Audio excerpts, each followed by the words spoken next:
네, 안녕하세요. 이원재입니다. 4월 3일 수요일이네요. 깊이 있는 이야기만 하는 고품격 경제방송 이원재의 끝내주는 경제 라이브 시작하겠습니다.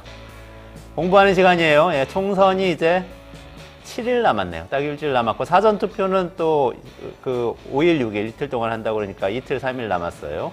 공부마저 해서 공약을 잘 보고 투표를 할 수 있도록 해야 되겠습니다. 오늘은 기본소득제도 살펴볼게요. 기본소득제 하면은 여러분 누구나 아무 조건 없이 평생 동안 일정한 금액의 소득을 보장받는 거잖아요. 꿈같은 제도죠. 인공지능 시대에 일자리 없어지니까 도입돼야 된다. 이렇게 논의를 많이 했고 지난 대선에서 토론도 굉장히 격렬하게 했던 제도인데 사실 기본소득제 이야기가 슬그머니 사라졌었어요. 아무도 얘기 안 하는 제도 같아 보였는데 이번 총선에서 여러 정당이 기본소득제를 다시 얘기하고 있습니다. 그리고 물론 반대하는 정당도 있어요. 그래서 이런 내용을 보시면 실제로 내가 투표했을 때 어떤 세상이 만들어질 건지 예측할 수 있어요. 내가 원하는 세상에 투표를 하시는 게 사실 국회의원 선거입니다. 그래서 제가 정당별로 오늘 소개를 해드리도록 하겠습니다. 더불어민주연합에서 기본소득 공약을 본격적으로 내놨어요. 더불어민주연합은 더불어민주당의 위성정당, 비례정당이죠. 아동청소년 기본소득 실시하겠다고 했고요. 만 7세까지는 월 50만원, 그리고 만 24세까지는, 8세부터 24세까지는 월 30만원을 조건 없이 지급하겠다. 이게 이 더불어민주연합이 제시한 기본소득제 아닙니다. 아동수당이 지금 있잖아요. 아동수당이 만 7세까지 월 10만원씩 지급이 되는데, 이거 확 넓히고 액수 높여서 좀 강화하겠다는 거죠. 아동수당 뭐 이렇게 24세까지 주냐? 무슨 아동청소년이 그렇게 그 나이 든 사람이 아동 청소년이야 이렇게 생각하실 수 있는데 사실 원래 청소년 유스라고 그러면 유럽에서는 24세까지 주로 얘기합니다. 그래서 독일에서도 아동 수당을 20대까지 줍니다. 20대에는 물론 취업하면 조금 덜 주고 이런 것이 있긴 하지만 기본적으로 대학생까지는 청소년이다. 그래서 아동 수당, 청소년 수당, 대학생까지 지급하는 게 보통 유럽에서 하고 있는 거니까 아마 그거 벤치마킹에서 얘기하는 것 같아요. 근데 7세까지 월 50만 원이라니까 굉장히 파격적으로 높습니다. 아마 이렇게 시작해서 나중에 모든 사람이 받는 기본소득제까지 가겠다는 얘기인 걸로 보여요. 그리고 더불어민주당은 이재명 대표가 얼마 전에 발표한 출생기본소득이 있습니다. 저희도 한번 소개해드렸었는데 요거 공약집에도 그대로 실었어요. 그러니까 의지가 굉장히 강한 걸로 보여요. 투표하시면 아마 추진할 수 있을 것 같습니다. 만 18세까지 월 20만 원 지급하겠다. 대신에 민주당은 아동 바우처로 지급하겠다고 합니다. 그러니까 이게 현금을 주는 게 아니고 아동들에게 쓸 수 있는 쿠폰으로 지급하겠다는 셈이죠. 뭐 이런 얘기를 하고 있고요. 민주당은 지역구 정당이죠. 예. 그리고 국민의힘은 기본소득제를 하겠다는 얘기는 없어요. 기본소득제 지지하는 정당은 아니고 그렇지만 윤석열 정부가 이 부모급여를 시행을 하고 있잖아요. 새로 도입을 해서 지금 신생아 만 0세는 월 100만 원.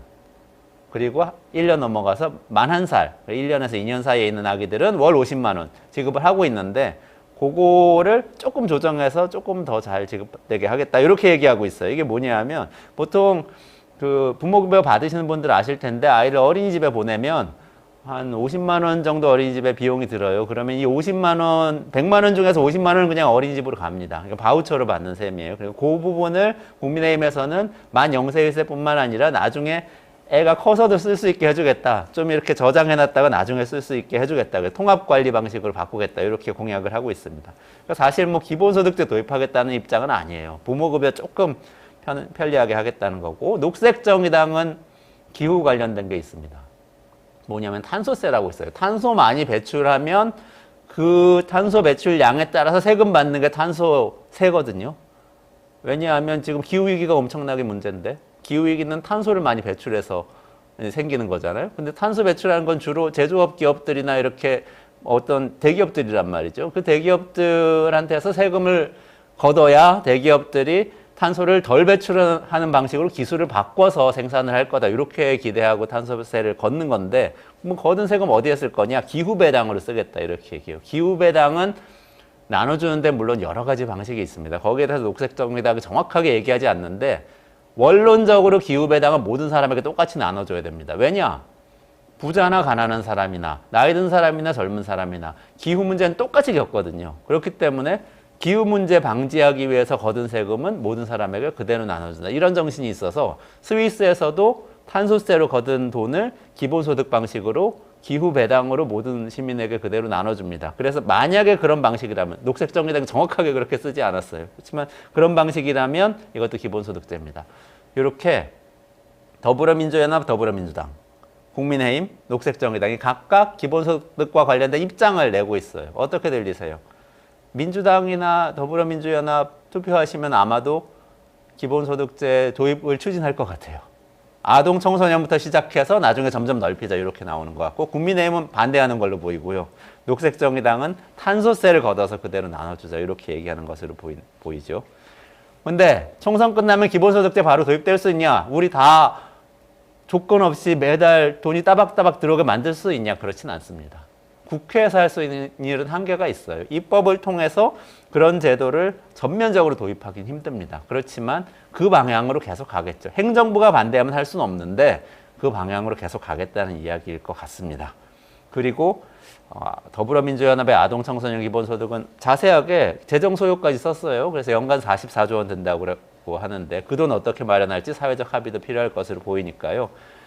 당장 되는 건 아니고 그렇지만 앞으로 차차 그런 방향으로 갈 것이다 이렇게 생각하시고 거기에 지지하신다면 한 표 던져주시는 것도 좋을 것 같습니다. 총선이 며칠 안 남았는데 이런 거 얘기해야 되는 거예요. 나의 가치하고 맞는 정당이 어딘가, 내가 한 표 던졌을 때 우리 사회는 미래에 어떤 방향으로 가게 되나 그 생각하면서 꼭 투표 잘 하시기 바랍니다. 네, 오늘 이승원 시사평론가 나오시는 날이고요. 네, 일주일 동안 있었던 전 세계에서 벌어진 일 중에서 제일 핫한 거 말씀드릴 텐데 그중에 푸바오 얘기도 있습니다. 좀 이따 같이 들어보시고요. 요즘 아파트 값이 좀 심상치 않다는 얘기가 있는데 이광수 광순회 복덕방 대표님 나오셔서 우리 서울 수도권 아파트 특히 살 때인가 이 이야기 좀 나눠보겠습니다. 1분만 기다리시면 이승원 평론가와 같이 돌아오겠습니다.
네, 이원재 끝내주는 경제, 끝내주는 세계 시간입니다. 이승원 시사평론가 모실게요. 안녕하세요. 어서 오세요. 안녕하세요. 이승원입니다. 네, 오늘은 세 가지 얘기를 해준다고 하셨는데 시진핑과 바이든이 통화했다 이 얘기하고 이스라엘과 네탄야후의 얘기, 네. 그리고 푸바오 얘기, 푸바오에 얽힌 외교 이야기 이렇게 세 가지. 두 개 하기 바빴는데 오늘은 세 개나 할 수 있을지 잘 모르겠습니다. 좀 달려봐야 되겠는데요. 네. 바로 달려보죠. 네. 그럼 시진핑하고 바이든하고 통화했다고 하는데 이거 굉장히 오랜만에 한 거죠. 네, 사실 어제 이제 속보로 떴던 내용이라서 오늘 갑자기 추가된 이슈이기도 하죠. 우리 네. 이제 그 끝내주는 경제에서 바이든과 시진핑 주석이 어제 무려 1시간 45분이나 전화 통화를 했습니다. 아, 그래요? 네네.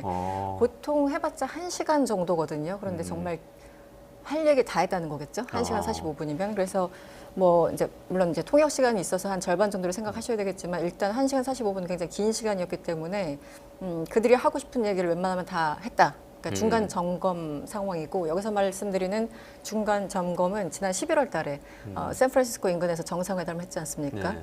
그 정상회담 바로 전날 기후 관련해서 미중 간에 샌프란시스코 선언을 했고 정확히는 샌프란시스코 아니라 그 서든랜드인가요? 하여튼 네, 그때 네, 선언을 했고 그 다음날 정상회담을 해서 지역 문제 그리고 뭐 양자간 문제 글로벌 이슈까지 다 얘기를 했는데 지금 이제 4월 2일이니까 한 3, 4개월 지난 후에 이제 어느 정도 진전이 있는지 여기에 대해서 얘기를 한 겁니다. 그래서 뭐 다 나왔어요. 이슈들 뭐 지금 생각하시는 그 진행자가 무슨 생각을 하시는지 모르겠지만 그 지금 질문할 게 굉장히 많을 것 같은데 그 모든 얘기가 다 있습니다. 아, 그래요? 네, 네.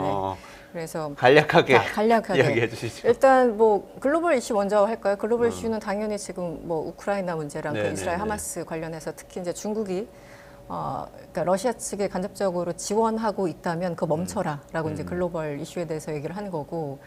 이제 전쟁에 대해서는 여러분들 예상 가능한 얘기를 한 거고요.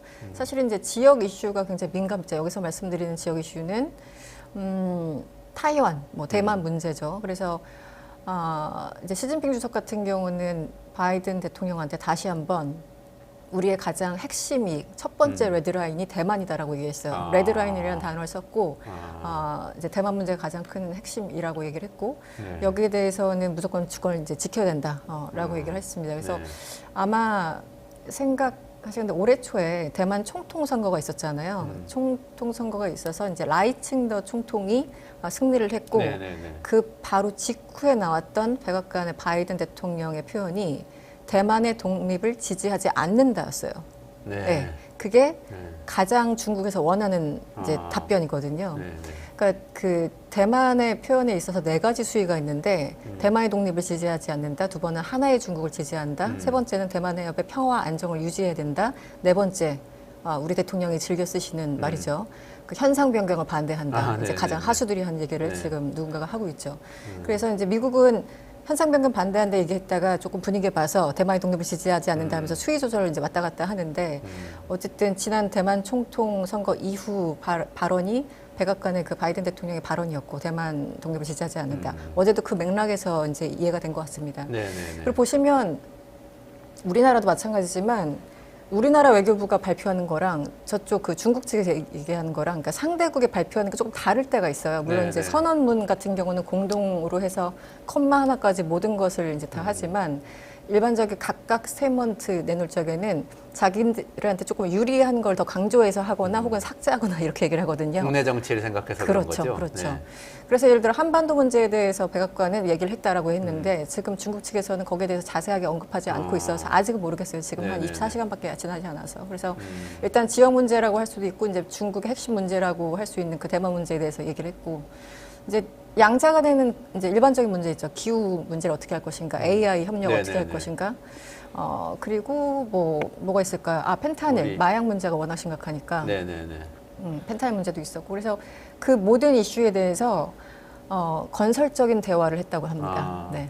아니 우리나라 기업들은 그 반도체 전쟁에 대해서 관심이 많은데 거기에 네. 대한 얘기는 없었나요? 반도체에 대해서 당연히 있었죠. 그러니까 지금 중국은 시진핑 주석은 어저께도 그 통화에서 불만을 터뜨렸어요.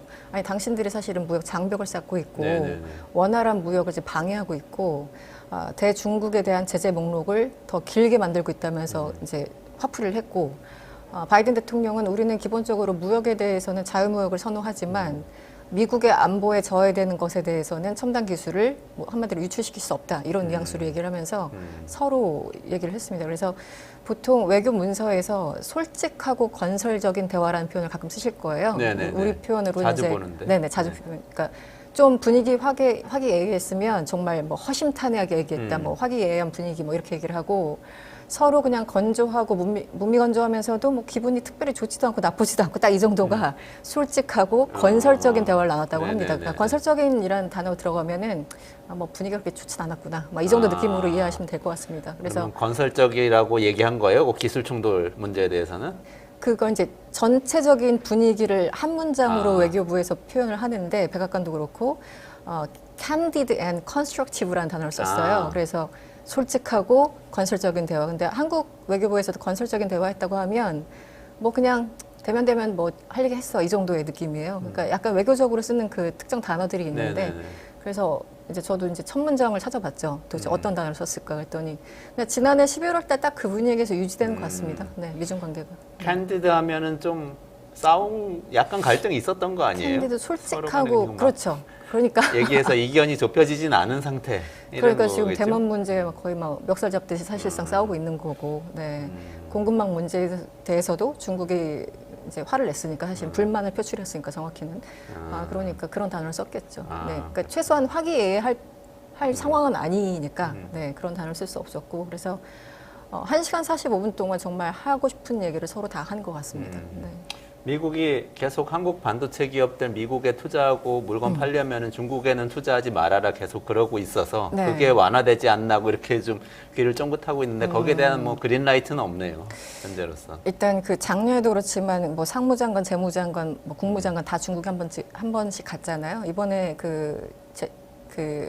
제니 옐런 그 장관이 이번 주에 갑니다. 3일부터 9일인가 하여튼 간다고 하니까 오늘이 3일이군요. 그러니까 이번 주에 며칠 동안 중국에 가서 이제 중국 그 카운터 파트너랑 만나겠죠. 그래서 이 공급망 문제나 아니면 양국 그 경제 문제에 대해서 그 제니 옐런 장관하고 무슨 얘기를 할지 좀 봐야 되는데 아무래도 이렇게 반도체나 이런 것들에 대해서 조금 예민하게 얘기를 하겠죠. 그러니까 직접 가서 얘기를 하겠죠. 그리고 참고로 국무장관 블링컨 장관은 이제 몇 달 안에 다시 또 중국을 방문한다고 합니다. 어쨌든 대화 빈도가 높아진다는 건 그래도 청신호죠. 외교 관계에서. 그렇죠. 네. 네. 그리고 이제 항상 이런 정상회담에서 중요한 건 누가 먼저 요구했니 이거거든요. 근데 이번에 이제 순서를 봤더니 바이든 대통령이 요청해서 이루어진 통화라고 합니다. 바이든이 전화를 했다 이렇게 되는 거네요. 원래 급한 사람이 먼저 전화하잖아요.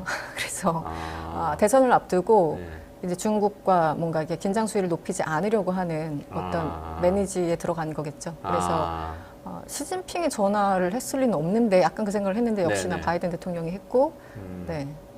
그래서 그러면 약간은 기대를 해도 되지만 아직 정확히 알기는 어렵다.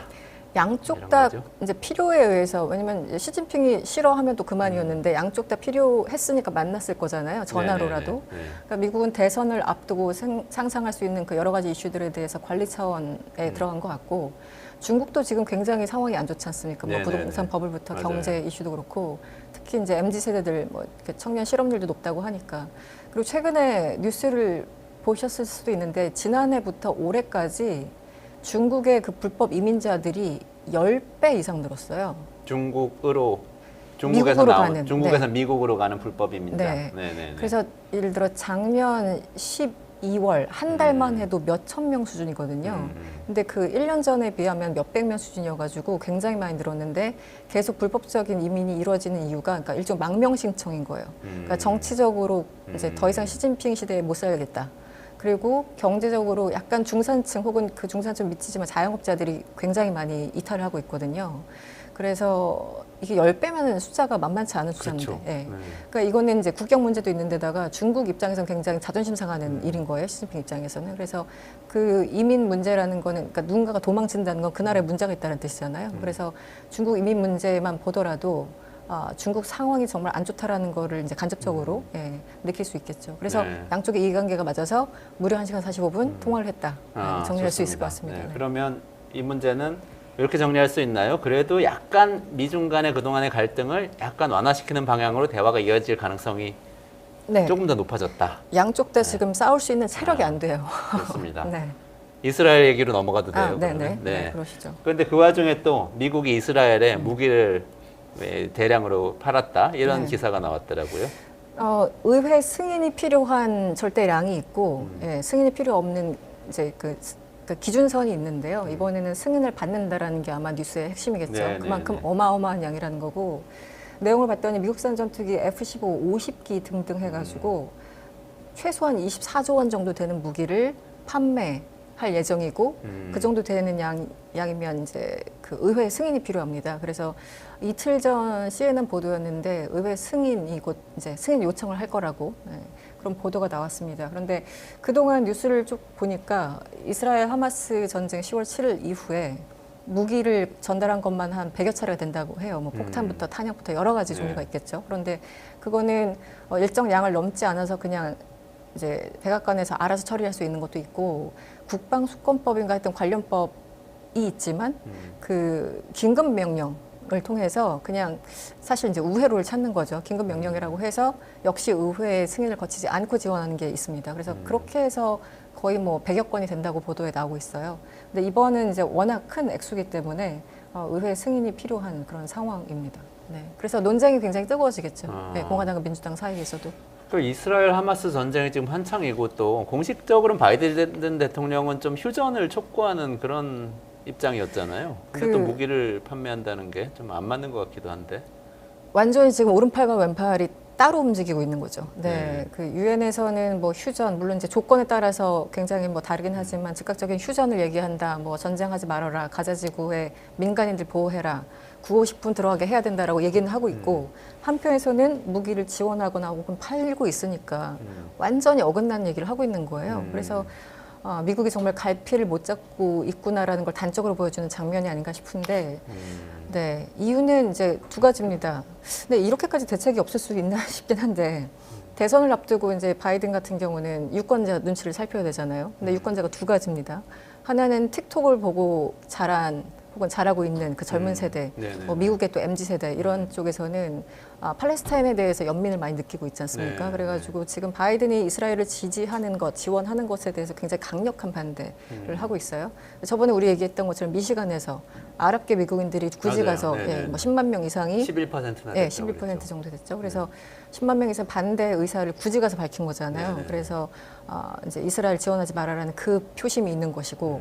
여전히 이스라엘 특히 이제 공화당도 마찬가지고 이스라엘 어떤 이해관계들이 굉장히 많지 않습니까? 이익 단체들. 그래서 양쪽으로부터 압력을 받고 있기 때문에 한쪽 가서는 휴전하라고 하고 한쪽에 가서는 무기를 팔고 있고 이렇게 대책 없는 수를 놓고 있는 겁니다. 네. 그 반전 여론은 이스라엘에서도 굉장히 강하잖아요. 그 시위도 굉장히 격화되고 있다고. 숫자가 굉장히 많았죠. 이번 뭐 10만 정도가 모여서 시위를 벌였습니다. 10만 명이면 이스라엘 인구가 한 1,000만 명 되죠. 우리로 따지면 우리나라로 따지면 한 50만 명 그렇습니다. 시위한 셈이네요. 네. 그래서 이제 이스라엘에 모여서 이제 며칠 동안 계속 이어졌다고 합니다. 뭐 하루에서 끝나는 게 아니라 며칠 동안 이어졌고, 뭐 일부에서는 이제 폭력 사태도 뭐 발생했고, 그런데 사실 이스라엘 같은 경우는 아시겠지만 뭐 이렇게 국가에 이렇게 이머전시 이런 일이 생기면 굉장히 묘하게 정말 끈끈하게 단합하잖아요. 그때는 뭐 이제 피하 구분 안 하고 무조건 단합을 하는 것이고 초반에는 실질적으로 그렇게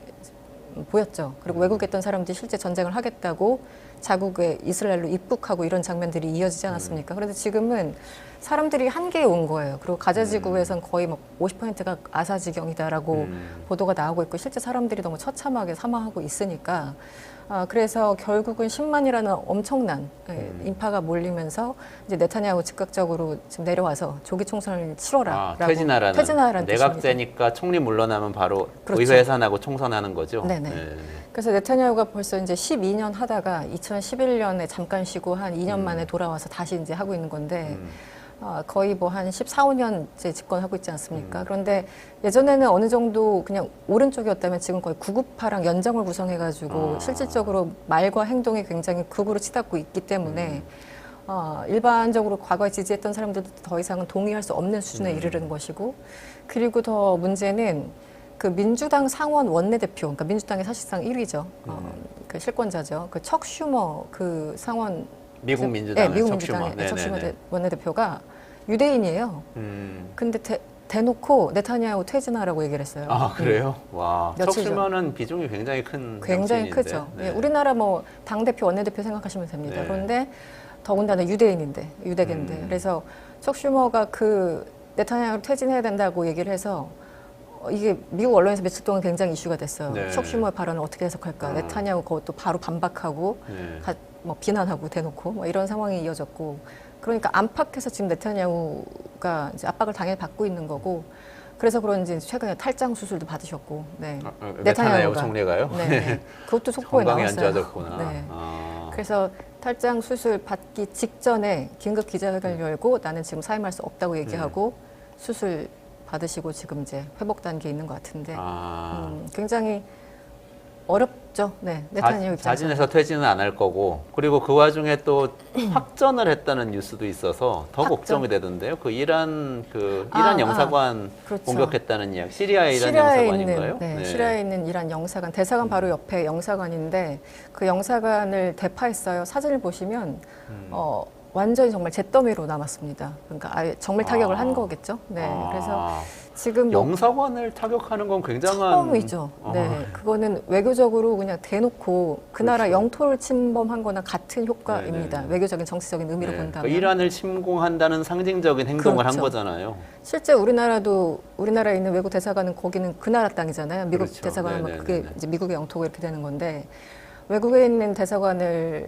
이렇게 잿더미로 만들었다는 건 굉장한 의미가 있는 것이고 그래서 이란도 굉장히 격양돼 있는 상황이죠. 그리고 이란 혁명수비대 소속 그 꽤 고위급 인사를 포함해서 최소한 7명이 사망한 것으로 지금 전달되고 있거든요. 그래서 보복을 다짐했는데 사실은 이란이 10월 7일 이후에 여러 가지 이제 플럭시들 자기 이제 대리인들을 통해서 뭐 후티 반군이나 뭐 헤즈볼라나 이렇게 지원을 하지만 직접 나서진 않았잖아요. 그런데 계속 변죽을 올리긴 했어요. 뭐 이렇게 계속 보복하겠다, 뭐 이스라엘 조심해라 이렇게 얘기를 했는데 사실 행동으로 옮긴 건 거의 없거든요. 뒤에서 네. 후방 지원하는 거 외에는. 그래서 몸을 여러 가지 이유로 지금 사리고 있다라는 느낌을 한참 받고 있던 터에 이 사건이 난 거예요. 그래서 이번에도 보복을 다짐했는데 구체적으로 어떻게 실행을 하겠다라는 거는 보도에 나오지 않고 있습니다. 그래서 이번에 대충 좀 넘어가는 건가? 네, 이건 좀 봐야 됩니다. 그래서 지금 이란과 사우디가 사실 꿈쩍 안 하고 있는 상황이긴 하거든요. 네, 이렇게 네, 이스라엘이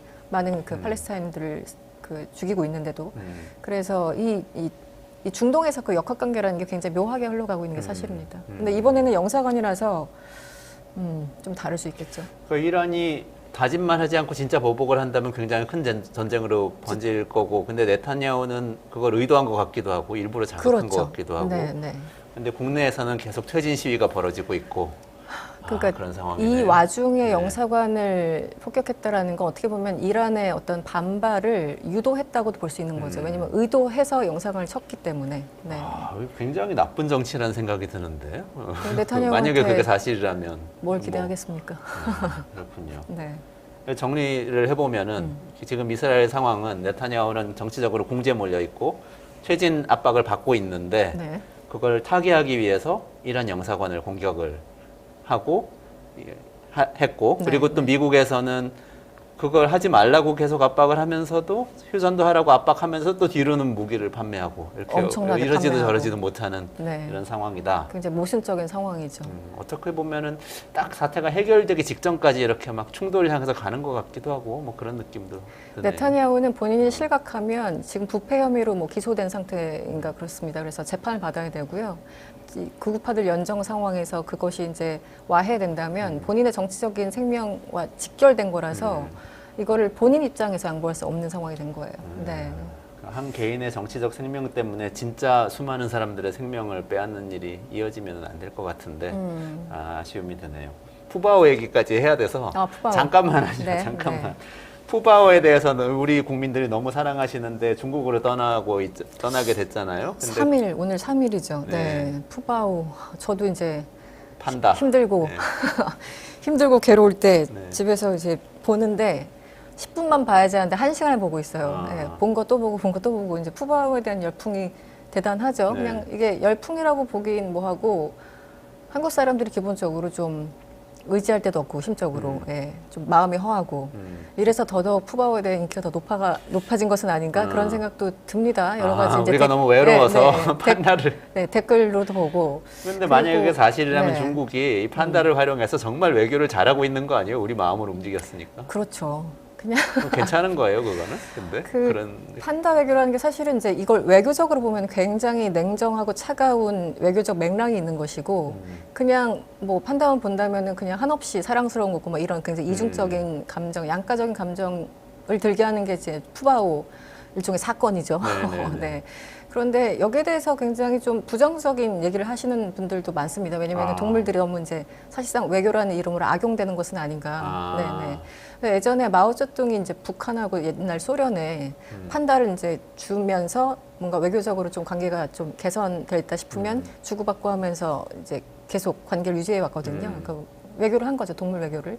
그런데 서방에서는 그 당시 냉전이었기 때문에 서방에서는 갖고 오고 싶어도 가져올 수 없었어요. 그래서 이제 불법적으로 이제 유입시키고 뭐 이런 상황이었고. 그리고 판다는 사실 150개 개체 굉장히 그 폭락했다가 개체 수가 그래서 위험 상황이었다가 150마리까지 줄었었다는 예, 거죠. 네. 정말 위험했었네요. 정말 위험했던 거죠. 그래서 지금은 굉장히 많이 늘어서 이제 국제 자연기구 이런 데서 이게 굉장히 위험 상황에서 취약 상황으로 이제 바꾸려고 하니까 그게 위험의 거기서 스테러스를. 네. 그게 어떤 동물에 대해서 멸종 위험이다, 뭐 취약하다 이런 식으로 카테고리를 정해가지고 그렇습니다. 경고를 하죠. 네.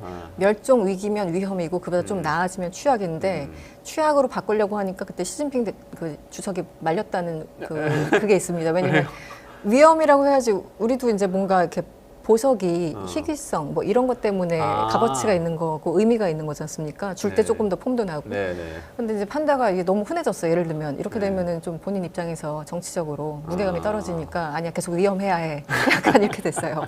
근데 개체 수는 굉장히 많이 늘어난 상황이고 근데 지금 어쨌든 이제 국제법에 따라서 소유는 중국 정부가 갖고 있으니까 푸바오도 그래서 이제 푸바오는 오늘 이제 가시고 거기서 이제 또 짝짓기를 하는 뭐 이런 과정들이 이제 필요한 거겠죠. 네. 특정 나이가 되면 가야 되는 그런 상황들. 그래서 이게 그냥 마냥 즐거워하기는 너무 냉정한 그 외교적 뭐 국제 관계라는 게 좀 깔려 있는 거 아닌가. 그리고 또 이제 사육하는 관계에서 여러 가지 문제들, 뭐 방사가 잘 안 되고 있고 뭐 여러 가지 문제들이 좀 걸려 있어서 동물 보호 단체에서는 여기에 대해서 굉장히 문제 제기를 하고 있습니다. 그게 자연 상태에서 살고 있는 판다를 포획해서 보내주는 건 아닐 거 아니에요. 아니죠. 그러면은 네. 우리가 개 사육한 뭐 식용개 사육할 때처럼 무슨 그러니까 그러니까 야생도 있고 예. 아예 이제 소위 이제 특정한 장소에서 소위 감금시켜서 사육하는 경우도 있고 이제 두 가지가 있는 것 같은데요.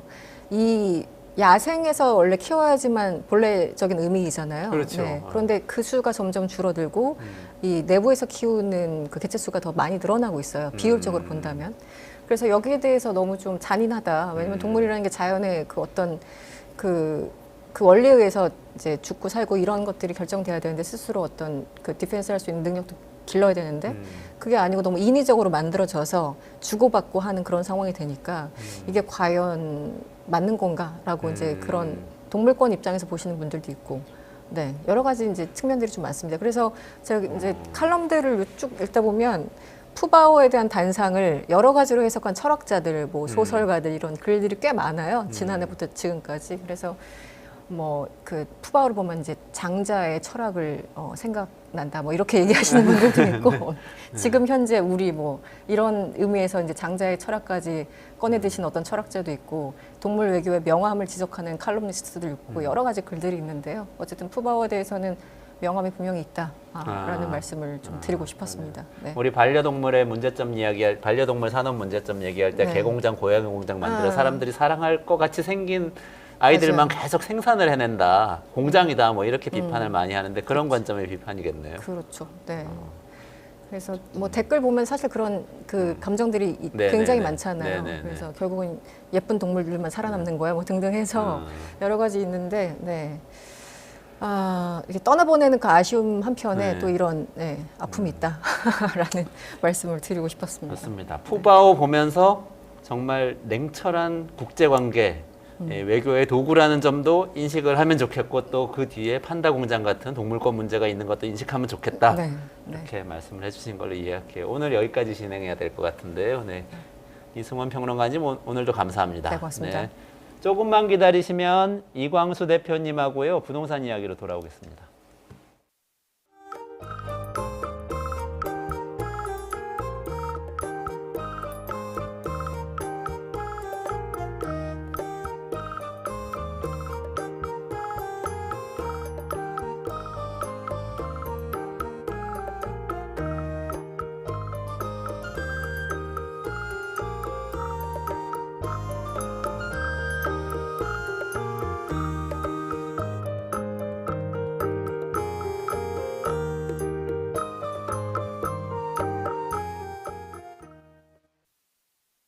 형사 벌칙 대상 행위 금융위는 여보세요? 결과 발견된 뭐 맨날 똑같지. 형사 벌칙 시간 없어. 되는 행보하여야 함. 나 시험 한 달밖에 안 형사 남았어. 규정 4조고요. 시정명령 문제는 또 언제 형사 푸냐. 규정 제27조입니다. 응. 지금 먹으려고.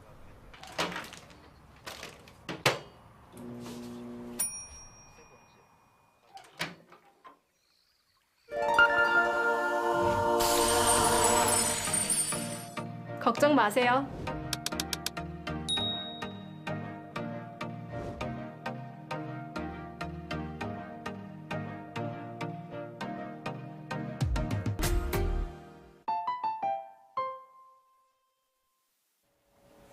네, 무명님 댓글 감사합니다. 이광수 대표님 이제 분석 아주 좋은 분석 해주실 거예요. 그리고 이스라엘 하마스 전쟁 정말 언제나 끝날지 저희도 좀 안타까운 마음으로 계속 분석하고 있습니다. 감사합니다. 이승원님 사랑하신다는 분들도 감사드립니다. 네, 네. 이원재 끝내주는 경제 끝내주는 인터뷰 시간입니다. 이광수 광순의 복덕방 대표님 모시겠습니다. 네, 어서 오세요. 안녕하세요. 네. 또 이 아파트 가격 하락세가 특히 서울에서 멈췄다는 이야기가 나오고 또 거래량도 늘고 있다 이런 기사가 심심치 않게 나오는데 지난번에 이 대표님 저희 방송에 출연하셨을 때 그 방송 굉장히 인기였는데요. 아파트 집 사는 거를 뭐 두려워할 필요는 없고 조금 가격이 나한테 맞고 나한테 맞는 집이 있고 거래량이 좀 늘어나는 것 같으면 그 타이밍쯤 생각해서 집을 구매하는 거를 고민하고 있어도 좋다 이렇게 말씀을 하셔서 딱 그 생각이 났어요. 거래량이 좀 늘어나면 이거 사는 거 생각해야 될 시점인가? 그래서 한번 여쭤보려고 모셨는데요. 지금 시장은 어떻게 보고 계세요? 일단 최근에 시장의 변화가 좀 있는데요. 저희가 이게 먼저 말씀드리고 싶은 게 이게 아파트가 주식이 아니지 않습니까? 네네네. 그래서 뭐 주간 동향을 보고 저희가 시장을 판단하고 이러기에는 사실 쉽지 않아요. 네네네. 전 세계에서 정부의 기관이 주간 주택 가격을 발표한 나라는 우리나라가 유일합니다. 그게 또 투기를 부채질하죠. 사람들 막 불안하게 만들고. 그렇죠. 뭐 투기나 투자나 어쨌든 무주택자분들이나 이렇게 그러니까 이게 왜 그러냐면 저는 사실 자산 시장이 뭐 이렇게 기사화하고 이렇게 희자화되기 쉬운 게 가격이 계속 변동되니까 쓰기 좋잖아요. 네, 뭐 전주보다 맞아요. 얼마큼 올랐고 네네. 몇 프로 올랐고 내렸고 기사가 됩니다. 다 그게. 거기에 편승해서 이렇게 나오는데 전 제발 이 한국부동산원 주간 아파트 동향 발표 안 했으면 좋겠다. 제발. 요즘 좀 올랐다고 나오는 기사다 주간 동향을 보고 쓰는 기사들인가요? 그렇습니다. 뭐 아파트를 저희가 1년에 아니 전생에 걸쳐서요. 평균 해서 뭐 많이 사시는 분도 있지만 자주. 근데 평균적으로 보면 2번 사요. 평생. 네. 근데 저희가 주간 아파트를 보고 그걸 판단한다는 게 너무 그러네요. 아이러니하고 저는 이건 야, 이거 대한민국 부동산 공화국에 어울리게 진짜 너무한다. 그래서 전 제발 이 한국 부동산원이요. 주간 아파트 동향 발표 안 했으면 좋겠습니다. 그런데 심지어 오류도 많아요. 아, 그래요? 네, 그러니까 시장을 과연 정확히 판단하느냐 그 부분에 대해서 이제 말씀을 드리고 싶은데, 그러니까 이번 주에 말씀하신 것처럼 교수님 말씀하신 것처럼 이제는 서울 아파트 가격 계속 빠지다가 뭐 16주 만에 이제 상승세 돌아오면 집값 오르겠네 이렇게 이제 또 얘기하시는 분들 많고 또 언론이나 전문가들도 굉장히 얘기를 많이 했어요. 지수로 보면 그렇습니다. 근데 저희가 그럼 한번 면밀히 한번 살펴볼까요? 네네네. 그게 뭐냐면 이게 실제로 서울의 아파트가 오르고 있는지 그래서 자료 한번 보여주실래요? 네. 제가 한번 그래서 조사를 한번 해봤어요. 직접 그, 조사한 네. 내용 공개하겠습니다. 일단 이겁니다. 이게 이제는 희자화되고 있는 뭐 서울 아파트가 상승 전환 그러면서 마포, 송파 등 14개구 상승. 근데 네네. 저기서 이제 그래프를 보시는데 저 언론사 그래프인데요. 네. 저 일단 명칭부터 틀렸어요. 뭐냐면 매매 가격이 변동률이 상승한 게 아니고요. 네. 매매 가격 지수가 오른 거예요. 지수가. 네. 근데 저희가 지수가 빠져 있죠, 저 말이. 네, 그렇죠? 그러네요. 그냥 매매 가격이 올랐다고 나와 있죠. 지수는 근데 가격으로 구성되어 있는 거 아닌가요? 여러 가격으로. 그래서 이제 우리는 그러면 이제 이런 의문을 가져봐야죠. 한국의 부동산 지수는 어떻게 산정되는지. 네, 네, 이제 그 네. 말씀을 다시 드리고 네네네. 그런 차원에서 이제 다음 장 한번 같이 보실까요? 예, 뭐냐면 제가 한번 실제로 조사해 봤습니다. 서울의 아파트가 3월에 1000건 넘게 거래가 됐는데요. 그걸 전수조사해 봤어요. 그랬더니 보세요. 귀한 어떻습니까? 자료네요. 네. 하락한 아파트가 훨씬 많잖아요. 그러네요. 예, 50% 정도 되잖아요. 네네. 그러면은 가격이 아직 떨어지고 있다고 얘기해야죠. 그런 거 아닌가요? 그러네요. 그렇죠.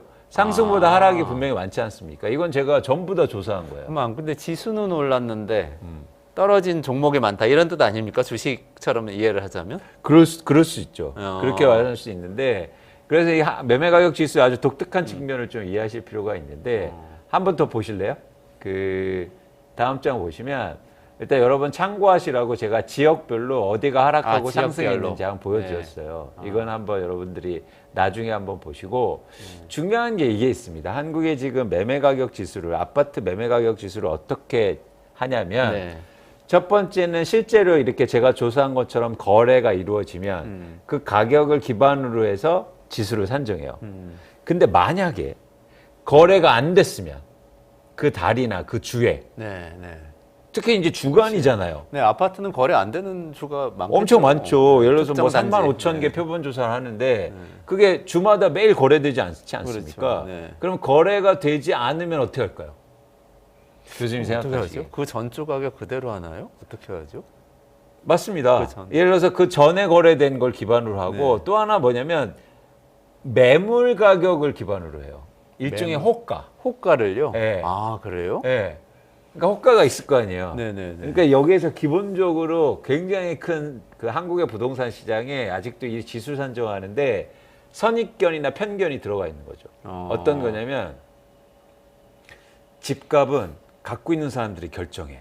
아. 그래서 호가가 결국에 매매가가 될 거야라는 생각을 지배하고 있는 거예요. 아, 근데 한국 부동산원에서도 거래 가격이 아니고 호가도 아니 거래가 안 되면 거래가 안 되면 호가 매물 가격. 아, 그러면은 좀 부풀려질 가능성이 있을 것 같은데. 특히 지금 상황이 그래요. 지금 상황이 한 번 더 보여주실래요? 지금 상황이 어떤 상황이냐면 넘겨보시면 지금 서울의 아파트 매도 물량이 8만 가구로 증가하고 있어요. 1년 전보다 60%가 증가했는데 네네. 이게 왜 호가에 영향을 미치냐면 네. 쉽게 생각하면 내가 지금 집을 갖고 있는 사람이 팔려고 집에 내놓으면 네. 그럼 어떻게 내놓냐면 호가를 올리면서 내놓을 거 아니에요. 그렇죠. 예. 난 그러니까- 비싸게 받고 싶으니까. 그러니까 뭐 공교롭게도 일단. 매물이 증가하면서 호가가 올라가는 상황이 드러나요. 아. 그러면 지수가 올라가겠네요. 그렇죠. 근데 저게 거래가 안 된다는 거죠. 호가가 너무 비싸니까. 어. 지금 이런 상황이다, 시장이. 아, 이 주가 지수하고는 또 다르네요. 주가 지수는 보통 삼성전자만 오르고 다른 종목 다 떨어져도 지수는 오른다. 그런 게 문제가 있다. 그런데 이거는 삼성전자고 뭐고 간에 거래가 안 되니까 그냥 팔자를 내놓은 가격이 지수에 반영돼 버리는 맞습니다. 이런 상황이네요. 그래서 지금 아주 독특한 현상인데 파는 사람이 많아지니까 마치 지수가 오르는 것처럼 아. 집값이 오르는 것처럼 이렇게 지수가 올라가고 그다음에 이제 집값 바닥 쳤다. 이런 얘기를 하는 거죠. 아. 근데 사실은 좀 본질은 뭡니까? 집을 갖고 있는 사람들이 많이 팔려고 한다는 건 향후에 집값이 어떻게 될 가능성이 높나요? 결국엔 떨어질 거 아니에요. 그렇죠. 팔려는 사람 많은데 네네. 사려는 사람 없으니까. 네. 팔자세가 센 거네요. 그렇죠. 그러니까. 지금 저게 더 훨씬 더 중요한 지표인데 아. 지수만 보니까 와 그래 이제 집값 오르는 거야? 바닥 찍었대? 음. 근데 그 지수가 집을 갖고 있는 사람이 나 팔고 싶어요 그 가격에 그걸로 산정된 지수라면 네. 그럼 얘기는 완전 다르지 않습니까? 그러네요. 네. 어. 그러니까 일단 제가 오늘도 이제 저희가 이런 얘기를 하는데 기반이 네. 뉴스를 기반하잖아요. 네. 저도 뭐 유튜브 많이 나오고 방송 나가고 할 때 이 작가분들이 이걸 만들어 주시잖아요. 네. 근데 대부분 뉴스를 맞아요. 통해서 질문하신다고요. 네. 근데 굉장히 난감해요. 어. 예를 들어서 이렇게 기반해서 저한테 질문 던지시는 네. 거잖아요. 결국에 집값이 최근에 다시 반등한답니다. 네. 이제 계속 떨어지다가 네, 올랐습니다. 네, 네. 이거 어떻게 생각하세요? 그럼 제가 어떻게 해야 되냐면 시간 없는데 가면 예, 그렇습니다라고 끝나버려요. 아. 근데 이렇게 오늘같이 저한테 시간을 주시면 그게 잘못됐고 이렇게 설명 줄 수 있는데 이게 굉장히 곤란하다고요. 그러니까 여러분들이 뉴스를 보실 때도 항상 의심해서 특히 경제 뉴스는요. 특히 의심해서 이게 본질은 뭔지 진짜는 뭔지 우리가 보실 필요가 있다는 거예요. 그러네요. 심지어 이 지수조차도 이게 정부 기관에서 내는 지수조차도 거래가 워낙 안 되니까 이 기관의 잘못은 아니에요. 근데 거래가 안 되니까 실제로 시장의 움직임과 지수가 조금 다르게 네. 나올 수 있다는 걸 여러분들이 꼭 아셨으면 좋겠어요. 아, 그렇군요. 그러면은 실제로 벌어진 일은 서울 수도권 중심으로 매물이 많이 나오고 있어서 팔자세가 세지고 있다. 그렇죠. 이게 실제 벌어진 일이라고 말씀하시는 거잖아요. 그러면서 처음에 내놓을 때 이렇게 내 집은 저희 집은 이렇게 부동산 중개소에 이렇게 집 내놓을 때 저희 집은 그래도 깨끗해 하고요. 그렇죠. 층간소음도 절하고요. 네. 최근에 한 5억에 거래됐는데 저는 한 5억 5천에 내놓을게요. 네. 그리고 우리 이러지 집은 않습니까? 또 우리 집은 관리도 잘했어요. 다 그렇죠. 이렇게도 이러지 많이 않습니까, 생각하잖아요. 교수님? 근데 처음부터 최근에 5억에 거래됐으니까요. 저는 4억 5천에 팔아주세요. 이런 집주인이 어디 있습니까? 그렇죠. 없죠. 그렇죠? 네. 그러니까 이게 매물이 올라가면서 당연히 호가가 올라가고 그 호가를 만약에 기반으로 해서 시장을 판단한다면 네. 이상하게 집값이 떨어지는데 호가가 오르고 그래서 이렇게 확증 평형을 갔는데 네. 이렇게 지수가 이런 게 나오면 그래. 가끔 한두 건 거래된 거 봐봐. 그 집은 맞아. 1,000만 원 올랐대. 이러면서 확증 편향되는 거예요. 인식이. 그래서 저희가 이 뉴스에 대해서 좀 치밀하게 검토해 볼 필요가 있습니다. 잘 살펴볼 필요가 있겠네요. 네, 진짜 네. 많이 배웠네요. 근데 제가 궁금해진 게 거래량 늘었다는 뉴스도 있었거든요. 그건 되게 중요하죠. 네, 이제 그건 거래량도 어때요? 중요한데 교수님 말씀하신 건 제가 이제 강조했습니다. 거래량이 증가할 때 시장의 변화가 일어난다. 네네네. 그런데 가장 결정적인 조건은 가격이 떨어지면서 거래량이 증가할 때. 근데 제가 보니까 1월에요. 가격이 실제로 떨어지면서 거래량이 증가한 거예요. 그래요. 굉장히 중요한 신호긴 네네, 하죠. 네. 그런데 이게 추세적으로 이어져야 돼요. 이게 거래량 증가한 게 2월, 3월, 4월 최소한 4개월 이상. 네네네. 근데 지금 1개월이잖아요. 네. 그러니까 조금 더 지켜볼 필요는 있습니다. 좀 더 지켜봐야 근데 돼요. 2월에 1월보다도 한 몇십 건 증가했을 거예요. 그러니까 증가하는 폭이 되게 적고 네, 3월에는 감소할 가능성이 좀 높아 보이거든요. 그러니까 거래량 그래요. 증가가 추세적이어야 되는데 추세적이지 않을 가능성이 높다고 판단하는 겁니다. 2월, 3월에 많이 거래를 하시지 않나요, 보통? 이게 봄에 지금- 이사 가야 되니까. 이게 지금 요즘 흥미로운 지점이 한국의 부동산이 투자화돼 있어요. 네, 그래서 예전에 이사철도 있고 네네네. 이랬지만 지금은 막 투자하는 사람들이 계절 봅니까? 네, 그래서 계절성은 없다. 계절성은 없어졌다. 없고. 네. 네. 그러면은 어느 시기든 간에 거래량과 가격이 어떻게 변하는지를 쭉 지켜봐야 그렇습니다. 되고 그렇습니다. 그게 좀 이어져야 된다. 추세적으로. 추세적으로 네, 그래야 이어져야 저희가 된다. 시장을 판단할 수 있다는 거죠. 네. 근데 그러면은 아까 지수 데이터 제가 보니까 서울 수도권은 그래도 좀 하락세가 멈추거나 조금 오르거나 그랬는데 지방은 다른 지역은 또 떨어지는 추세가 이어지는데 그러면 그거는 호가도 떨어진다는 뜻인가요? 일단 지방의 매물이 상대적으로 덜 증가해요. 네, 덜 그게 되게 증가하는군요. 흥미로운 지점인데 이유가 있습니다. 왜냐하면 지방은 서울이나 수도권보다 자기 집에 사는 비율이 높아요. 내가 거주하고 있는 집인데 집값 뭐 떨어진다고 해서 집을 팔거나 이런 사람들이 상대적으로 적잖아요. 네네네. 근데 서울은 자가 점유율이 43.5%밖에 되지 않는다고요. 그러니까 투자로 많이 갖고 있으니까 매물의 증감폭이 되게 커요. 그렇군요. 네. 서울에 집 가진 분들이 조금 더 투자자 마인드고 지방은 조금 안 그렇고. 이렇게 투자로 생각하시면. 많이 보유하고 있다는 거예요. 투자를 위해서 보유하고 계시니까. 그래서 자기가 그 집에 거주하지 않아요. 네네네. 그래서 부산에 사시는데 서울에 집을 갖고 계신 분이죠.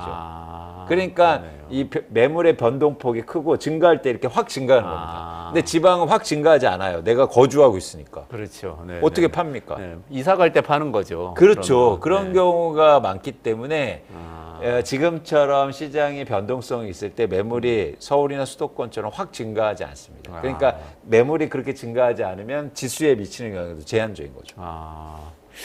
저는 또 전세 좀 여쭤보고 싶은데 제가 주말에 부동산 중개소 몇 군데 가봤어요. 네. 근데 전세가 좀 오르더라고요. 그리고 네. 이제 중개인들이 설명하시는 게 빌라가 이렇게 불안하다는 인식이 막 퍼지면서 아파트 전세를 더 많이 찾아가지고 전세가 오른다고 계속 설명을 하시면서 비싸진 전세를 이렇게 설명을 하시더라고요. 진짜 전세가 좀 그런 변화가 있는 건가요?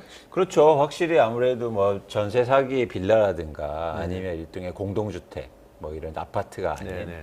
그런 부분에 대해서 임대차 시장의 불안이 이어지니까 아파트의 수요가 증가하고 있고 좀 더 본질적으로는 또 최근에 어떤 변화도 있냐면 집을 너무 집값이 오르고 뭐 비싸고 내 소득으로 감당이 안 되니까 임대차 수요가 상대적으로 조금 그러니까 매매 수요보다 이게 전환되는 거죠.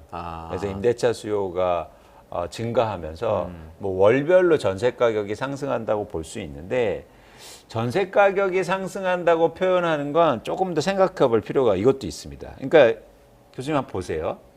전세 가격이 지난달보다 상승한 게 의미가 있나요?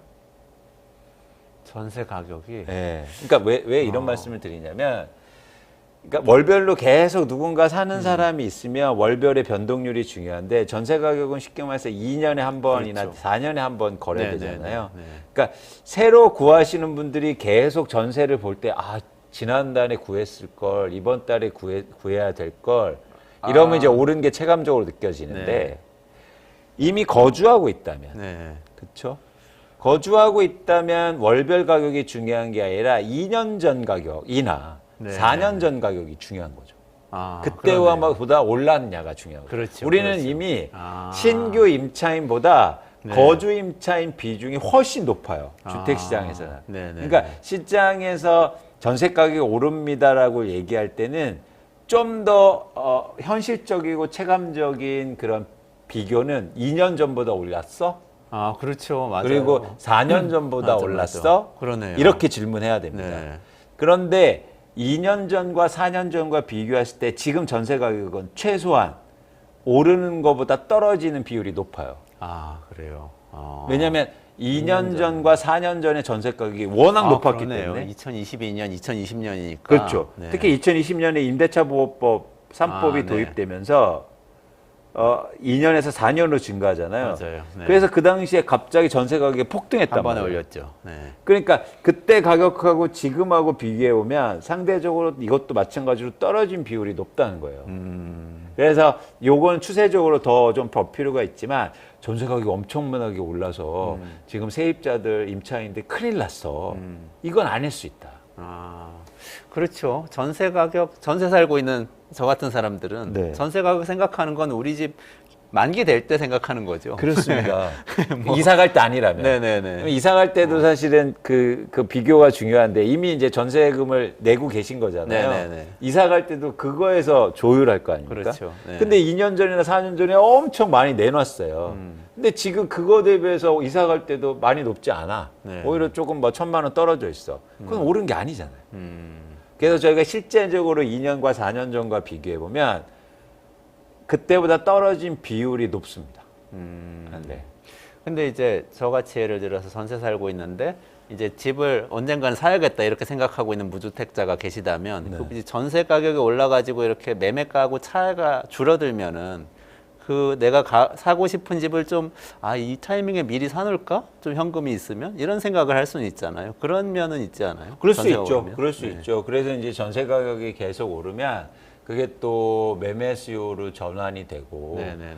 그다음에 그게 또 시장에 영향을 미칠 수 있는데 지금은 사실 그 정도 예를 들어서 지금 서울 기준으로 해서 전세 매매 비율이 50% 정도 수준이거든요. 50%. 네.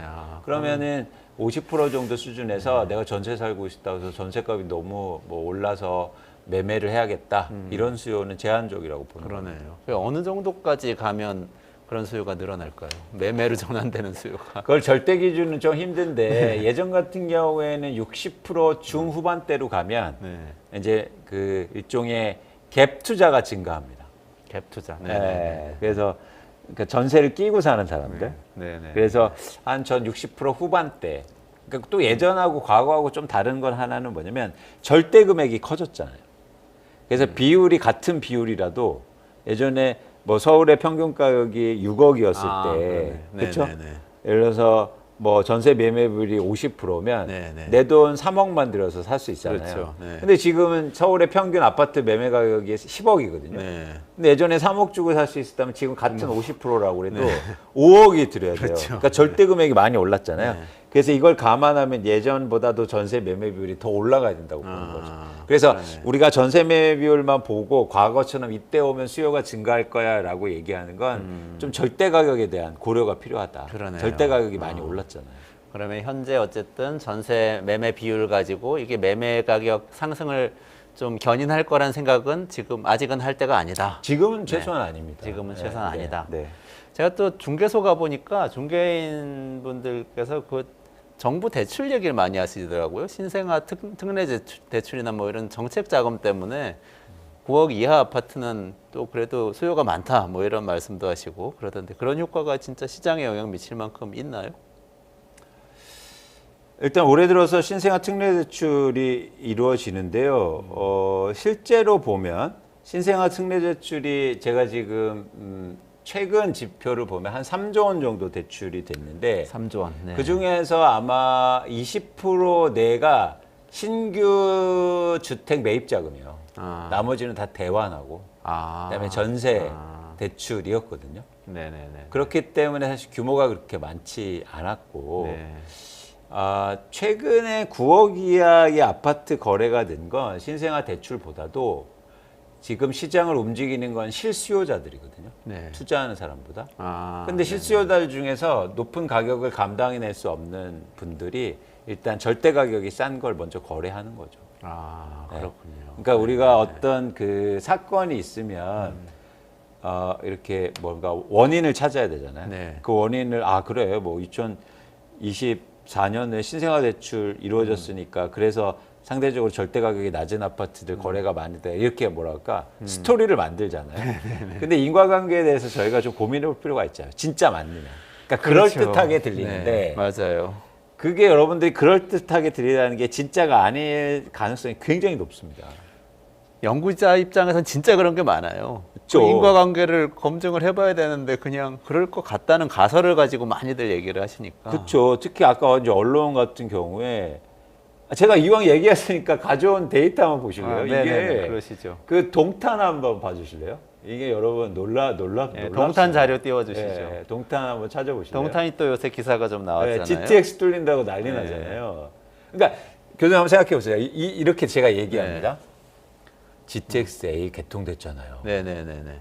교수님 그래서 동탄이 지금 투자자들이 엄청 몰리고 있대요. 네, 갭 투자 많이 한다. 예, 그런 그래서 얘기 지금 같이 있는. 동탄의 집값이 계속 오를 거예요. 이렇게 얘기하면 어떻습니까? 혹하죠. 그럴 듯하잖아요. 그럴 것 같은데. 그럴듯하죠. 네. 그래서 그럴듯한 기사들이 엄청 나와요. 한번 보실래요? GTX 자료 띄워주시겠어요? 예, 혹시 같이 보실 수 있어요? 그- 여러분 이게 오늘을요. 한번 저희가 고민을 아까 해보자고요. 주신 거 뒤쪽에 있는데. 앞쪽에 아마 있을 겁니다. 앞쪽인가요? 예, 앞쪽이요. 예. 갭 투자. 네네네. 예. 일단 찾고 있습니다. 예. 네, 설명해 그러니까 주시죠. 그럴듯하잖아요. 네네네. 그럴듯하죠. 근데 이제 그럴듯하면 이제 그렇네 그러면서도 좀 더 객관적으로 보려면 데이터를 보여줘야 될 거예요. 네네네. 그래서 놀랄만한 데이터를 제시해요. 이거 전장이에요. 이 전장이에요. 아니야. 전. 네. 전이요. 전 한번 보실래요? 예, 요거 한번 보실래요? 네네네. 이게 왼쪽에 이제 그 글로 써 있는 게 기사 내용입니다. 네네. 제가 말씀드린 거예요. 네. 그러면 이제 근거가 필요하잖아요. 네. 근거가 저 그래프예요. 그래프가 네. 뭐가 나와 있냐면 전국에서 갭 투자가 많이 한 지역을 비교해 드린 거예요. 그러니까 어떻습니까? 화성시가 제일 많죠. 저 붉은색이죠. 그쵸, 그러니까. 그쵸. 네네네. 그러니까 이렇게 얘기한 거죠. 제가 GTX-A 뚫립니다. 네. 그래서 투자자들이 화성에 많이 동탄에 몰리고 네, 있습니다. 네, 네. 보세요. 다른 지역보다 동탄이 갭 투자가 많죠. 네. 그러니까 앞으로 동탄 아파트 가격은 상승해요. 네. 그럴듯하게 들리는데. 굉장히 네. 논리 정연하고 네. 근거도 있지 않습니까? 네, 네. 아니요. 다음 장을 보실래요? 충격적입니다. 이거는요, 동탄의 갭 투자를 플로어로 본 거예요. 지금 어떻습니까? 맨 오른쪽이 지금이고 저 언제부터죠? 저게 예, 시기가 최근 한 잘- 2년간. 최근 한 네, 제가 2년간. 지금 안 보여서 그런데. 지금 제일 작은 것 같은데. 예. 그죠? 아니, 지금 투자자들이 증가하고 있습니까? 줄고 있습니까? 줄고 있죠. 추세적으로 줄고 있네. 근데 전장 한번 보실래요? 다른 지역보다 많다고 갭 투자가 많다는 거예요. 이거는 그러네요. 말이 안 되지 않습니까? 시계열을 봐야 되는데. 이런 오류가 엄청나게 많아요. 네. 근데 우리 그럴듯하죠. 이거 여러분, 이거 우리가 이게 특히 부동산 시장을 자산 시장을 판단할 때 이런 오류들이요. 여러분 주식도 많이 하시잖아요. 주식에서도 이런 오류들이 너무 많이 나타나요. 네네. 그래서 거기에 수요가 많이 증가한데 그래서 가봤더니 다른 지역보다 수요가 많아. 그런데 이거를 시계열이나 그걸 중에 일종의 유량 차원에서 판단하면 네. 엄청나게 투자가 줄어드는 상황이죠. 그러네요. 그러면 정리해 보자면 이게 아파트 가격도 오르고 있다고 볼 수는 없는 것이고 전세가 밀어올릴 가능성도 낮고 갭 투자도 사실은 줄고 있는 추세일 수도 있고 뭐 이런 줄고 것들이 있죠. 다 언론에 의해서 부풀려지고 있다. 그러니까 저는 의도가 있다고 보지는 않아요. 근데 이제는 분석하는 방법을 모르는 거죠. 아, 그러니까 교수님도 연구하시지만 네. 우리가 어떤 시장 상황이나 자산 시장을 판단할 때 다각도로 분석하고 네, 네. 그리고 상관관계와 인과관계를 구별해서 말해야 그렇죠. 되잖아요. 네, 네. 근데 우리는 상관관계만 있으면 맞아요. 이거 관련 있네. 네. 겨울 봄 오면 꽃도 피고 음. 그다음에 여의도에 아이스크림도 잘 팔리네. 뭐 이러면서 이제 엉뚱한 얘기를 하는 거예요. 아이스크림 잘 팔리면 꽃 피네. 아, 그렇죠. 이렇게 돼버려요. 꽃 보러 와서 아이스크림 잘 팔리는 건데. 네네네. 그러니까 자산시장에서 이런 오류들이 너무 많습니다. 아. 특히 부동산 시장에서는 그래서 여러분들이 좀 가려서 잘 보실 필요가 있다. 아, 네네. 한 가지만 더 여쭤볼게요. 네. 이거 다 안 된다고 하시니까 분양 들어가는 신규 분양 들어가는 거 어떤지 4월 달에 뭐 좀 서울에 많이 나온다고 그래요. 그래서 4월에 분양이 증가해요. 네. 거의 4만 가구 정도 네네네네. 증가하는데 여러분들이 일단 전략 차원에서는 지금 다시 미분양이 증가하고 있거든요. 가장 큰 이유가 뭐냐면 분양가가 비싸서요. 아, 주변에 매매 가격은 떨어지는데 분양가를 낮출 수 없으니까 네. 그냥 분양하면 당연히 미분양 나죠. 그래서 이렇게 분양이 증가하면 미분양이 당연히 증가할 수밖에 없다. 네. 근데 왜 분양가를 낮추지 못하냐면 땅을 너무 비싸게 사놨기 때문에 아, 네, 어쩔 수 없이 시장이 안 좋아도 그냥 분양가를 올려줄 수밖에 없어요. 아, 그리고 요즘에 또 전략적이라는 얘기도 있어요. 뭐냐면 분양가를 높게 한 다음에 분양 안 되면 할인 분양한다. 아, 예. 마케팅 차원에서 그렇죠, 하는 그렇죠. 거예요. 예를 들어서 옷 같은 것도 처음에 50만 원 딱 찍은 맞아요, 다음에 맞아요. 안 팔리면 뭐 할인 30%. 창고 정리해서 뭐 80% 할인한다는 것도 있어요. 예. 그럼 이때 가장 주의해야 될 게 뭡니까? 먼저 사는 사람이요. 아, 50만 원에 사는 사람 뭡니까? 그 사람은 예. 뒤집어 쓴 거죠. 그렇죠. 그래서 여러분들이 꼭 이렇게 분양시장 보실 때도 네. 주변의 집값하고 비교하시고 새 집이라고 다 좋은 거 아니다. 네, 네. 그리고 제발 옷 50만 원에 사지 마라. 세일할 때 온다. 특히 부동산 미분양 나오고 있기 때문에 뭐 일부 서울 지역 이런 데는 미분양이 나진 않겠지만 전국적으로 보면 미분양이 다시 증가할 수 있기 때문에 여러분들이 좀 유의해서 보실 필요가 있습니다. 그러면 제가 이렇게 한번 여쭤볼게요. 이게 네. 다 상황이 그렇게 좀 주의해야 되는 상황이니까 네. 오히려 또 4월 위기설 이런 것도 나오잖아요. 요새 PF 터진다. 그러면은 이제 뭐 진짜 내가 살고 있는 집 아니면은 사실 빨리 처분해야 될 시기일 수도 있잖아요. 만약에 위기가 진짜 온다고 그러면 네. 그건 어떻게 생각하세요? 그 4월 위기는 부동산 PF 위기인데 네. 그거하고 유통시장의 연관성은 낮게 봐요. 아, 그러니까 네. 부동산 PF가 망하고 힘든다고 그래서 집값이 폭락할 거다. 이거는 인과관계가 없습니다. 네. 유통시장과 건설사들의 공급이나 문제는 물론 센티멘탈하게 즉 심리적으로 영향을 미칠 수 있다면 큰 영향은 없어 보여요. 그래서 4월 위기설의 핵심은 뭐냐면 건설사나 시행사들의 부동산 PF의 리스크지 그것 때문에 집값이 폭락할 거다 이렇게 보고는 있지 않습니다. 아, 그렇군요. 네. 네. 실수요자들이 주도하고 있는 상황은 계속되고 그렇죠, 그렇죠. 네, 그렇죠. 그럴 거라고 보시면 네. 그나마 다행이라는 아니 살 분들은 또 안심이 아닐 수도 있죠. 뭐 많이 떨어지면 좋으니까. 그렇죠. 그 교수님 그 말씀하신 게 좋아요. 그러니까 왜냐하면 우리가 관점을 좀 다양하게 가져갈 필요가 있는데 네. 예를 들어서 부동산 가격이 오르면 사람들은 호황이라고 얘기합니다. 네, 네, 네. 근데 그게 진짜 호황이에요? 아니죠. 무주택자 입장에서 집 호황이 없는 아니죠. 사람은. 네. 그래서 좋다, 나쁘다라는 표현을 전 안 써요. 음. 왜냐하면 전 시장을 분석하는 입장에서 그거는 가치 중립적이 아니에요. 근데 보통 전문가들이나 이들이 가격 오르면 시장 좋대요. 아닙니다. 주식을 갖고 있는 사람이 주가가 오르면 호황이지. 그렇잖아요. 그래서 좋다, 나쁘다라는 건 좀 이렇게 전문가나 입장에서 시장을 분석할 때는 경계해야 되는 말이에요. 아, 그리고 우리가 너무 그동안 부동산 업계, 건설 업계 입장에서 생각을 했는지도 모르겠네요. 그런지도 모르겠네요. 그렇죠, 그렇죠. 최근에 보시면 흥미로운 여론조사가 있는데 우리나라 무주택자가 거의 50%잖아요. 네네네. 근데 여론조사를 했더니 70%, 80% 정도 대가 보유세를 낮춰야 된대요. 아, 나는 이거 집이 어떻게 없는데. 생각하세요? 나는 집이 없는데 보유세 낮추자는 사람이 20, 30% 된다는 거네요. 보유세는 심지어 3%, 4%밖에 되지 않아요. 그렇죠. 근데 70%가 보유세를 낮춰야 된다고 그 얘기합니다. 세금은 나를 위해서 쓰일 수도 있잖아요. 국가가 걷어서 뭐 복지에 쓴다든지 하면. 저는 되게 흥미로워요. 이런 인식이. 조금 더 공부를 많이 해서 깨어있을 필요가 있을 것 같아요. 저는 사람은 제발 팔을 안으로 굽었으면 좋겠어요. 아, 그러게요. 바깥으로 자꾸 뻗으려고 내 위주로 생각하셔야죠. 이기적으로. 대표님 저희 방송에 네. 계속 나오셔가지고 네. 그런 이야기 좀 많이 전해주세요. 저희가 아니, 시간을 많이 이렇게 드리니까. 아니 이거는 뭐 내가 정치적으로 계속, 발언하는 것도 아니고 네, 전 그렇죠. 이기적으로 생각하시면 좋겠어요. 내가 집 없으면 집 떨어지는 거 옹호하고 진짜 맞는 말씀이에요. 왜? 집 있으면 물론 집값 오르는 거에 대해서 관심 갖고 그래야 되지만 이상하게 그렇더라고요. 집값 떨어지면 집 없는 분들이 막 그렇게 불안해하고 막 경기 안 좋아지는 거 아니야? 아닙니다. 아닙니다. 아니 그렇지 않아요. 안심하세요. 그렇습니다. 너무 좋은 말씀 정말 감사드리고요. 네, 네. 예, 대표님 그 마지막으로 네. 일단 저희 자주 나오셔가지고 말씀 좀 전해주시고요. 그리고 마지막으로 총선 이후에 뭐 시장이 많이 요동칠 거다 이런 얘기도 많이 있는데 네. 올해 부동산 시장 전망 어떻게 보시는지. 총선을 되게 중요하게 생각해요. 이게 심리적으로. 네. 네, 근데 이제 생각해 보시자는 거죠.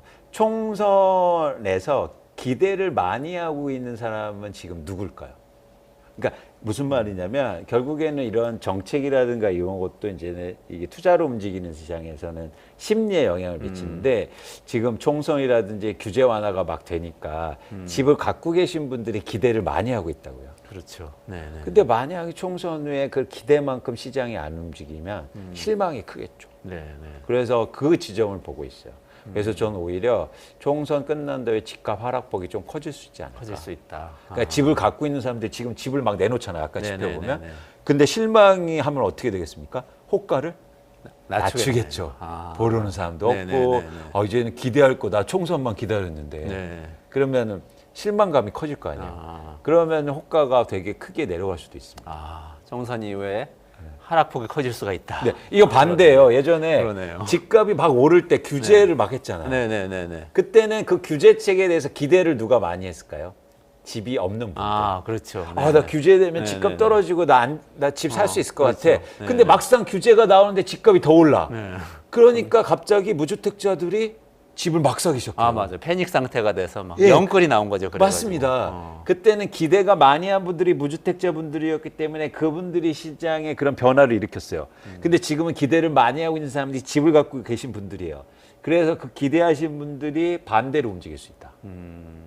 저도 기대 많이 했어요. 우리 집은 사는 게 아니고 사는 거라고 그래가지고 그냥 살고 있는데 이제는 살 수 없는 게 돼버리더라고요. 그러니까요. 그때 그래서 우리가 그 왜 정책이 그때 규제책이 나왔는데 이상하게 집값이 왜 오르지? 그건 결국엔 그 기대의 실망감이 컸기 때문이에요. 네, 네, 네. 근데 그래서 이렇게 또 연관하면 안 된다고요. 규제책이 나오면 집값이 더 올라. 이거는요. 네. 인과관계가 없잖아요. 그렇죠. 상관관계만 있었을 뿐이에요. 네. 그래서 마치 지금처럼 규제를 풀어줘야 집값이 떨어져. 이건 아니라고요. 그러네요. 그렇군요. 그러니까 일단 정책을 읽는 눈, 언론을 읽는 눈이 좀 더 밝아져야 될 것 같아요. 그러니까 왜 제가 이 말씀을 제가 비난하는 게 아니라 이런 눈을 가져야 여러분 객관적으로 시장을 볼 수 있고 여러분들의 인식하고 여러분들의 관점이 생길 수 있다는 거예요. 계속 끌려다니다 보면 영끌하고 네, 네, 네. 그다음에 잘못된 의사 판단을 하실 수 있다고. 아, 그래서 이런 고민들을 스스로 하셔야 됩니다. 네. 생애에 두세 번 집을 사는데 네. 이런 고민을 하셔야 될 거 아니에요. 그래야죠. 이 지금 앞 코너에서 방송하고 가신 이승원 평론가님께서 댓글로 이광수 대표님 팬이고 잘 부탁드린다고 댓글 달아주셨어요. 너무 감사합니다. 명쾌하게 잘 설명해 주셨나 봐요. 오늘 시간이 다 돼서 마무리를 해야 될 것 네, 같은데요. 네, 네. 오늘 이광수 대표님 어쨌든 우리가 이 부동산 시장을 읽는 눈을 키워서 나의 이익에 맞게 판단을 해야 한다. 그렇죠. 팔을 무조건 안으로 이렇게. 굽는 거예요, 여러분. 네, 팔을 안으로 굽힙시다. 네. 이렇게 네. 결론을 짓고 마무리를 하도록 하겠습니다. 예, 이광수 광순의 복덕방 대표님하고요 부동산 시장 이야기 나눴습니다. 네, 고맙습니다, 대표님. 고맙습니다. 네. 네, 이원재 끝내주는 경제 매일 점심 12시 30분에 진행됩니다. 내일도 12시 반에 돌아오겠습니다. 고맙습니다.